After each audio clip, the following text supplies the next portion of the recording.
मेरी बीवी मुझसे 10 साल बड़ी थी, मगर फिर भी मैं अपनी बीवी से बहुत खुश और मुतमईन था, क्योंकि उसके पास एक ऐसा जादू था कि मैं उसे जब भी अपनी तनख्वाह ला कर देता तो वो उसे डबल कर देती थी। मगर शर्त सिर्फ इतनी सी थी कि वो एक रात का वक्त मांगती थी और कहती कि घर को बाहर से ताला लगा जाओ, ताकि कोई भी अंदर आकर मेरा अमल ख़राब ना करे। मैं ऐसा ही करता। आज भी महीने की पहली तारीख थी और मैं अपनी बीवी को घर में बंद कर आया था। अचानक ही मुझे याद आया कि तनख्वाह तो बीवी को दी ही नहीं, वो तो जेब में ही पड़ी है। यूँ मैं आधे रास्ते से ही वापस घर आ गया। अगर जो ही बीवी पर नजर पड़ी तो 7 आसमान सर पर टूट पड़े, क्योंकि वो तो मेरी बीवी ने आज मेरी तनख्वाह डबल करना थी। मैं अपने दोस्त के घर जा रहा था जब मुझे अचानक याद आया कि मैं तो अपनी तनख्वाह सिरहाने के नीचे रखना ही भूल गया हूँ। मैंने अपना सर पीट लिया था। मैंने यू टर्न लिया था और गाड़ी वापसी के रास्ते पर डाल दी थी। जो ही अपने घर के पास पहुंचा, मैं लापरवाही से घर का दरवाज़ा खोलने लगा।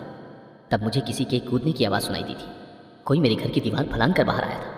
मैंने खुद को दूसरी दीवार की ओट में छुपा लिया और सामने खड़े शख्स को देखकर कदमों तले से ज़मीन निकल गई थी, क्योंकि मेरे घर की दीवार फलांगने वाला कोई और नहीं बल्कि मेरी अम्मी मेरे सामने खड़ी कह रही थी कि शहरियार, तुम वरीशा से शादी कर लो, घर की बच्ची है, हम सहारा नहीं देंगे तो कौन देगा। वरीशा है भी तो बहुत प्यारी, क्या हुआ जो तुमसे थोड़ी सी बड़ी है। मैं चिल्ला उठा, थोड़ी बड़ी? अम्मी, वो मुझसे 10 साल बड़ी है। जब मैं पैदा हुआ था तो उसने मुझे गोद में खिलाया था। कैसी माँ है आप? अपनी बहन की बेटी के खातिर अपनी सगी औलाद तक कुर्बान करने जा रही है। मैं वरीशा के साथ खुश नहीं रह पाऊंगा। मैंने क्या करना है ऐसे हुस्न का जो बमुश्किल 5-6 साल ही कायम रहे, फिर तो वो बुढ़ी हो जाएगी ना। लोग हंसेंगे मुझ पर, 100 बातें बनाएंगे, मगर मेरी अम्मी ने तो अपनी बहन की मोहब्बत की पत्ती आंखों पर बांध रखी है। आपको कहाँ कुछ नजर आएगा। हम दोनों माँ बेटा बहस कर रहे थे जब अब्बू भी बाहर से आ गए थे। उन्होंने भी इस बहस में हिस्सा डालना अपना फर्ज समझा था। वो बोले, नूरा, तुम्हारा दिमाग तो खराब नहीं हो गया? तुम क्यों मेरे इकलौते बेटे के सर पर अपनी बहन की बेटी लादना चाहती हो? तुम देखती नहीं हो कि जाहिद इस रिश्ते से खुश नहीं है? मत तंग करो बेचारे को। तुम जानती नहीं हो क्या, बड़ी उम्र की लड़कियां औलाद पैदा करने के काबिल भी नहीं रहती। मैं दिल ही दिल में अब्बू को दाद दे रहा था कि वो तो मेरे लिए बड़े अच्छे वकील का काम कर रहे थे, लेकिन अब्बू की अगली बात सुनकर मेरा मुंह ही खुल गया था। अब्बू बोले, अपनी शब्बों में किस चीज़ की कमी है? मेरी बहन की बच्ची है और फिर वो जाहिद से पूरे 5 साल भी छोटी है। अब्बू की बात सुनकर मेरा हालत तक कड़वा हो गया था। मैं गुस्से से बोला, अब्बू, पूरा ज़माना छोड़कर आपको वो छिचोरी शब्बो ही मिली है मेरे जोड़ की। बेलगाम घोड़ी की तरह तो चलती है वो, पूरा मुंह खोलकर इस तरह हंसती है कि गोया अगले बंदे को मुंह में डालकर ही चबा जाएगी। उस शब्बों से तो वरीशा 1000 गुना बेहतर है, कम से कम सुलझी हुई तो है। मैं नहीं जानता था कि ये तारीफ मेरे गले का तौक बन जाएगी। अम्मी झट से उठी और मेरे सामने हाथ जोड़कर बोली, जाहिद, माँ की कोई कुर्बानी, कोई नेकी तो याद होगी, तू वरीशा के लिए हाँ कर दे। मैं अजीब मुश्किल में फंस चुका था, मगर माँ के बंदे हाथ देखकर हाँ करके उठ गया था। अब अम्मी और अब्बू में तू मैं शुरू हो चुकी थी और मैं बाहर निकल गया था। मैं ये सोच सोच कर ही परेशान हो गया था कि मेरे दोस्त मेरा कितना मजाक उड़ाएंगे। वो तो कहेंगे, ऐसा लगता है जैसे वरीशा ने तुमसे शादी नहीं की बल्कि तुम्हें गोद ले लिया है। मैं अम्मी के बंधे हाथों की वजह से मात खा गया था, वरना मैं उनके काबू में कहाँ आने वाला था। मैं तो ये सोचे बैठा था कि शादी तो किसी ऊंची असामी से ही करूँगा जो मुझे सोने में तोल दे, मुझ पर पैसे की रेल पेल कर दे और मुझे इस बोसीदा पुराने मोहल्ले से निकाल कर डिफेंस में ले जाए। मैं हसीन बहुत था, मेरा नाम था इस मोहल्ले में। मैं जब भी घर से निकलता था, मोहल्ले की लड़कियां छतों से मुझे देखकर खिलखिला कर हंसती थी, इस उम्मीद पर कि शायद मैं उन पर नजरें करम डाल दूँ। मगर मैं निगाहें नीची करके गुजर जाता था, इसलिए नहीं कि मैं बहुत शरीफ किस्म का इंसान था, बल्कि मैं तो इस सब से लुत्फ उठाता था। किसी को तरसाने का अपना ही मजा है।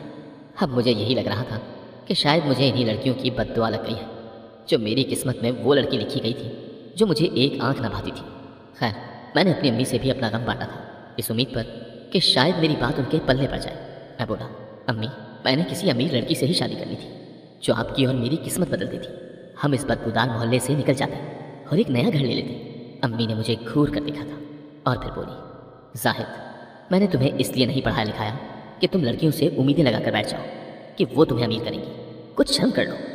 इस किस्म की सोच से तुम कहाँ कामयाब हो सकते हो।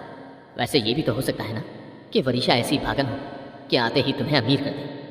मैं हंसकर बोला, अम्मी, अगर वो इतनी ही भागों वाली होती तो क्या अब तक कंवारी बैठी होती? आपने अपनी बहन के हालात देखे हैं ना, गीली सूखी खाकर गुजारा करने वाले लोग हैं वो इतनी ही बुलंद वक्त होती तो अपने वालिदैन को रंग लगा देती। अम्मी गुस्से से बोली, जाहिद, अपना मुंह बंद कर ले, ये ना हो तुम्हारा बाप कुछ सुन ले और उसे ताने देने का एक और मौका मिल जाए। मैं खामोश हो गया था। और तब तक खामोशी रहा जब तक वरीशा रुखसत होकर मेरे घर नहीं आ गई थी। वो दुल्हन बनी हुई थी। मैंने उसे गौर से देखा तो वो बड़ी प्यारी सी लग रही थी, लेकिन मैंने सोच रखा था कि इससे कोई प्यार व्यार की बात नहीं करनी। मैं बोला, वरीशा तुम मुझसे उम्र में 10 साल बड़ी हो, ये ना हो कि तुम इस बात का फ़ायदा उठाकर मेरे सर चढ़ने की कोशिश करो।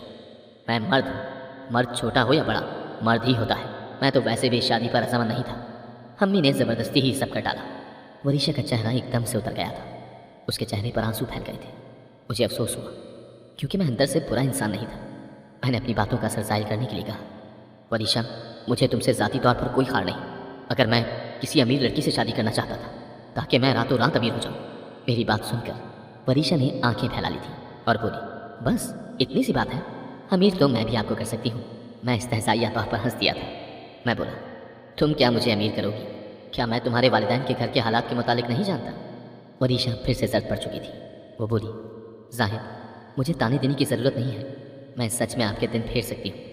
आपको सिर्फ करना यह है कि जिस दिन आपको तनख्वाह मिले आप बिना गिने वो सारी रकम मेरे हाथ पर रख दीजिएगा और एक रात के लिए घर को छोड़कर बाहर चले जाइएगा। सुबह जब आप घर लौट कर आएंगे तो आपकी तनख्वाह डबल हो चुकी होगी। मैं हैरान हो गया। मैं बोला, वरीशा मैं तुम्हें पहले भी कह चुका हूँ, मैं तुमसे छोटा हूँ लेकिन मैं कम उम्र बच्चा नहीं हूँ। मैंने दुनिया देखी हुई है, मैं जानता हूँ ऐसा कुछ भी होने वाला नहीं है। तुम सिर्फ अपनी अहमियत बढ़ाने के लिए ये सब कह रही हो। वरीशा ने नफ़ी में सर हिला दिया और बोली, जाहिद मेरा यकीन करें, मुझे एक मौका देकर तो देखें, मैं आपके दिन फेर दूँगी। आप याद करेंगे कि आपने किस नेक घड़ी में मुझसे शादी की थी। मैंने दिल में सोचा कि वैसे भी मुझे 3-4 दिनों में तनख्वाह तो मिलने वाली ही है, वरीशा को आजमाने में क्या हर्ज है। मैं वरीशा से बोला, ठीक है मैं तुम्हें मोहलत दे देता हूँ, लेकिन एक बात याद रखना, तुमने आज रात मेरे साथ जो भी बातें की हैं अगर वो झूठ निकली तो मैं तुम्हें इसी बात पर तलाक दे दूँगा। तुमने अपने शौहर के साथ झूठ बोला है। वरीशा ने उदास आंखों से मेरी तरफ देखा और बोली, जाहिद आप मुझे अपनी ज़िंदगी से निकालने के लिए कितने बेताब हुए जाते हैं, लेकिन मैं जानती हूँ जैसे ही आपको पता चल जाएगा कि मैंने आपसे जो बातें की हैं वो सच है तो आपको अपने अल्फाज पर शर्मिंदगी होगी। मैंने कहा, वरीशा ये तो बाद में देखी जाएगी, लेकिन मैं चाहता हूँ कि तब तक हम एक खुशगवार रिश्ता गुजारें ताकि मेरी अम्मी खुश रहें। वरीशा ने सर हिला दिया था। मैंने एक एक दिन गिन गिन कर काटा था। मैं चाहता था कि मुझे जल्द से जल्द तनख्वाह मिल जाए और उस वरीशा की भी असलियत मेरे सामने आ जाए। मुझे ज़्यादा दिन इंतज़ार करना नहीं पड़ा था। पूरे 5 दिन के बाद तनख्वाह मेरे हाथ में थी। मैं तनख्वाह लेकर सीधा वरीशा के पास आया और बोला, ये लो वरीशा मेरी तनख्वाह, अब इसको डबल कर दो। तो वरीशा ने कहा, आप ये तनख्वाह उठाकर मेरे सरहाने के नीचे रख दें और आज रात के लिए घर खाली कर दें। मैं एक अमल करूँगी, इसमें किसी किस्म का भी खलल नहीं पड़ना चाहिए, नहीं तो अमल उल्टा हो जाएगा। आप तीनों कहीं चले जाएं, सुबह जब वापस आएंगे तो ये तनख्वाह डबल हो चुकी होगी। मैं सोच में पड़ गया था कि मैं अपने वालिदैन को लेकर कहाँ जाऊँगा और क्या वो मुझसे सवाल नहीं करेंगे। मैंने सोचा कि अपने वालिदैन को किसी रिश्तेदार के घर छोड़ाता हूँ। मैंने अम्मी से बात की और कहा कि अम्मी आज रात मैं और वरीशा दूसरे शहर जाएंगे, मैं आपको और अब्बू को खाला के घर छोड़ाता हूँ। अम्मी ने हैरान होकर मेरी तरफ देखा और बोली, जाहिद तुम आजकल बड़ी अजीब अजीब बातें करने लगे हो। तुमने और वरीशा ने जाना है तो जाओ, मैं और तुम्हारे अब्बू क्यों अपना घर और आराम ख़राब करें। अब मैं सोच में पड़ गया था कि क्या बहाना बनाऊँ। वरीशा की शर्त ही ये थी कि घर खाली होना चाहिए। अब मैं क्या करता। मैंने एकदम से कहा, अम्मी वरीशा अपनी अम्मी की बड़ी फिक्र करती है, उसने कहा है कि मैं आपको खाला के घर छोड़ाऊँ, आप रात भर वहाँ रहेंगी तो आपको इल्म हो जाएगा कि खाला की तबीयत ठीक तो रहती है ना। आप देख लें, बल्कि सोच लें, अगर नहीं जाना चाहती तो मैं कह देता हूँ वरीशा से। अम्मी एकदम से बोली, नहीं नहीं जाहिद, मैं और तुम्हारे अब्बू चले जाते हैं, एक रात की ही तो बात है, बच्ची का दिल मैला हो जाएगा कि खाला ने बात नहीं मानी। मैं ज़ेरे लब मुस्कुरा दिया था। अब तीर निशाने पर लगा था। रात हुई तो मैं अम्मी और अब्बू को खाला के घर छोड़ाया था, जबकि मैं खुद अपने दोस्त के घर चला गया था। मैं रात भर यही सोचता रहा कि न जाने वरीशा सच भी कह रही है या मुझे उल्लू बना रही है। मैंने खुद को पुरसुकून किया और सोचा कि सारी बात सुबह खुल ही जाएगी। यूँ जैसे ही सुबह हुई मैं सीधा घर गया। सामने ही वरीशा खड़ी थी, वो मुस्कुरा रही थी। फिर बोली, जाहिद ये ले अपनी अमानत। मैंने जल्दी से पैसे झपट लिए थे और गिनने लगा। वरीशा ने जो कहा था सच ही साबित हुआ था। सच में मेरी तनख्वाह डबल हो चुकी थी। मेरी तो खुशी की इंतहा न रही थी। वरीशा बोली, जाहिद मैंने अपना कहा पूरा कर दिया है, अब हर बार यही होगा। आप बहुत जल्द अमीर हो जाएंगे। अब तो आपको मुझसे कोई गिला नहीं है ना, अब तो आप मुझे पूरे मान से अपनाएंगे ना। मैं वरीशा की बातें सुनकर दिल ही दिल में शर्मिंदा हो गया था कि वो मेरे बारे में क्या सोचती होगी, कि उसका शौहर किस कदर लालची इंसान है। मगर फिर मैंने खुद को दिलासा दिया کہ چلو جو ہونا تھا وہ تو ہو ہی گیا، اب شادی کی پہلی رات تو واپس نہیں لائی جا سکتی، جس میں نے صرف پیسے کا ہی ذکر کیا تھا۔ خیر، وریشہ میرے لیے سونے کا انڈا دینے والی مرغی بن چکی تھی۔ میں ڈبل تنخواہ پا کر بے حد خوش تھا۔ میں نے جی بھر کر اپنے لیے شاپنگ کی تھی، ایک دو چیزیں وریشہ کو بھی دلا دی تھی۔ اب جب مجھے پھر سے تنخواہ ملی تو میری بیوی نے تنخواہ ہاتھ میں پکڑ لی اور بولی کہ گھر کو باہر سے تالا لگا جائے۔ میں نے اس کی ہدایت پر عمل کیا اور جلدی سے تالا لگا کر باہر چلا گیا تھا۔ میں ساری رات سو نہیں پایا تھا کہ صبح پھر سے مجھے ڈبل تنخواہ ملے گی اور میرے تو مزے ہی آ جائیں گے۔ اس بار بھی میں نے امی ابو کو خالہ کے ہی گھر چھوڑا تھا۔ صبح ہوئی تو میں جلدی سے گھر پہنچا تھا۔ وریشہ بڑی فریش لگ رہی تھی۔ اس نے خوبصورت سا سوٹ پہنا ہوا تھا اور ہلکا پھلکا سا میک اپ بھی کیا ہوا تھا۔ وہ میری طرف دیکھ کر مسکرانے لگی اور پیسے میرے ہاتھ میں تھما دیے۔ میں بولا، وریشہ میں تمہارا بہت مشغول ہوں، ساری زندگی تمہارے اس احسان کا بدلہ اتار نہیں پاؤں گا۔ وریشہ تم پیاری بھی تو کتنی ہو، میری آنکھوں پر تو پٹی بندھی ہوئی تھی جو میں تمہاری یہ خوبصورتی پہلے نہیں دیکھ پایا تھا۔ وریشہ نے نفی میں سر ہلا دیا اور بولی، نہیں زاہد، میری بیرونی خوبصورتی پر مت جائیں، یہ حسن چند دن ہی انسان پر مہربان رہتا ہے۔ آپ میرے دل کو دیکھیں کہ وہ کس قدر اچھا ہے اور اس دل میں آپ کے لیے کتنی محبت اور کتنا انس چھپا ہے۔ میں نے مسکرا کر وریشہ کے گال کو چھوا تھا اور پھر میں اپنے والدین کو خالہ کے گھر سے لینے چلا گیا تھا۔ میں نے خالہ کے گھر کے سامنے گاڑی روکی تو خستہ حال سا مکان دیکھ کر اپنی کمائیگی پر رو رہا تھا۔ میں ایک دم جیسے گہری نیند سے جاگا تھا۔ میں خالہ کے گھر میں داخل ہوا تو پرانے درس کے صوفے، ٹوٹا پھوٹا فرنیچر میری آنکھیں کھولنے کے لیے کافی تھا۔ میں سوچ میں پڑ گیا تھا کہ اگر وریشہ کے پاس سچ میں کوئی جادو تھا تو پھر وہ اپنی والدہ کے حالات بدلنے میں ناکام کیوں رہی تھی؟ کہیں وریشہ مجھے دھوکہ تو نہیں دے رہی تھی؟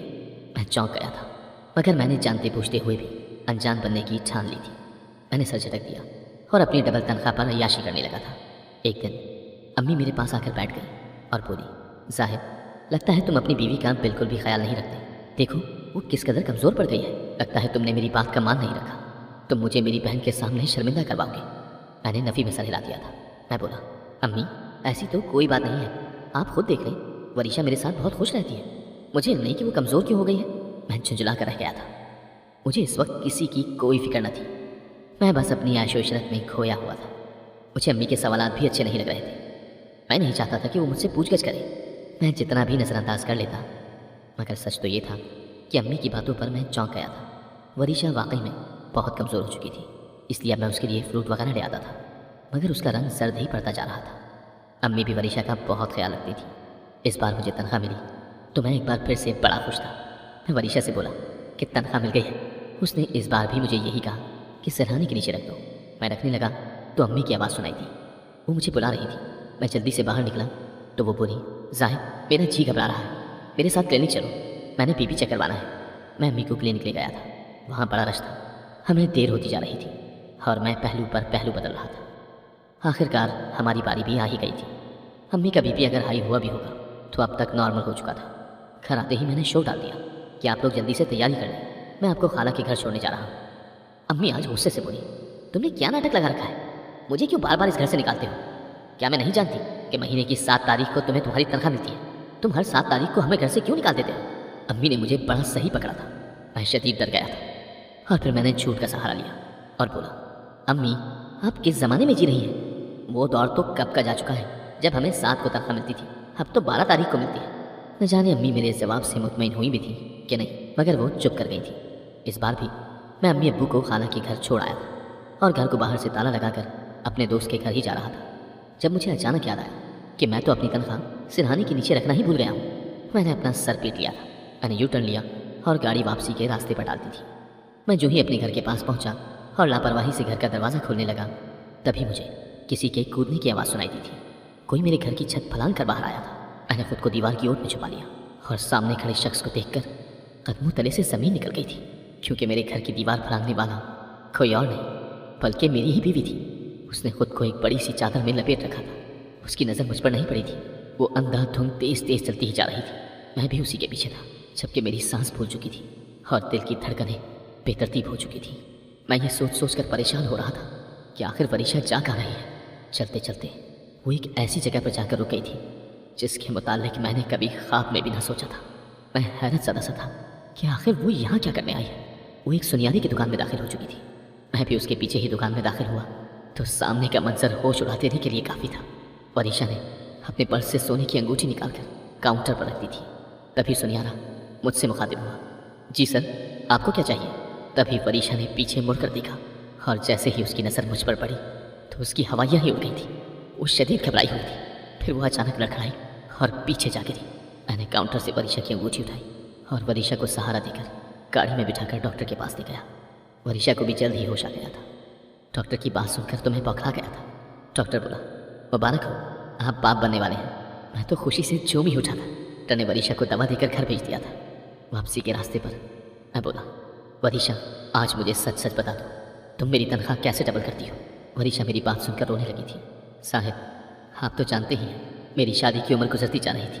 अम्मी भी परेशान रहती थी। उन्होंने कई बार खाला से आपके और मेरे रिश्ते के मुतालिक बात की थी। अल्लाह अल्लाह करके कहीं मेरी शादी हुई थी। शादी की सेज पर आपकी बातें सुनकर मैं बहुत गमज़दा हो गई थी। ये सोच सोच कर आंसू बहते जा रहे थे कि शायद मेरा घर बस ही ना पाए और मैं उजड़ जाऊँ। इसलिए मैंने आपको पैसे का लालच दे दिया था। मेरे पास कोई जादू नहीं, मैं तो बस इतना कर रही थी कि अपने सोने के जेवरात बेचकर आपकी तनख्वाह डबल कर देती थी। आज भी इसी सिलसिले में घर से निकली थी। जाने आपको कैसे हेल्प हो गया। मुझे माफ़ कर दें साहब, मुझसे बहुत बड़ी गलती हो गई। मगर यकीन माने, ये सब मैंने आपकी मोहब्बत की खातिर किया है। वरीशा की बातें सुनकर मैं रोने लगा था। मुझे खुद से नफरत होने लगी थी। मैंने एक मजबूर औरत का फ़ायदा उठाया है। मैंने वरीशा के हाथों को थाम लिया था। मैं बोला, वरीशा, माफ़ी तुम मांग रही हो? ये तो मुझ जैसे लालची इंसान को मांगनी चाहिए। तुम्हें तुम्हारी होने वाली औलाद का वास्ता, तुम मुझे माफ़ कर दो। वरीशा ने मेरे हाथ थाम लिए और बोली, नहीं नहीं साहिब, आप मुझसे माफ़ी ना मांगिए। मैंने लालच से तौबा कर ली थी। सुबह वालिदैन को लेने गया था। खाला, अम्मी और अब्बू को जब मैंने खुशखबरी सुनाई तो वो फूले न समाते थे। बेशक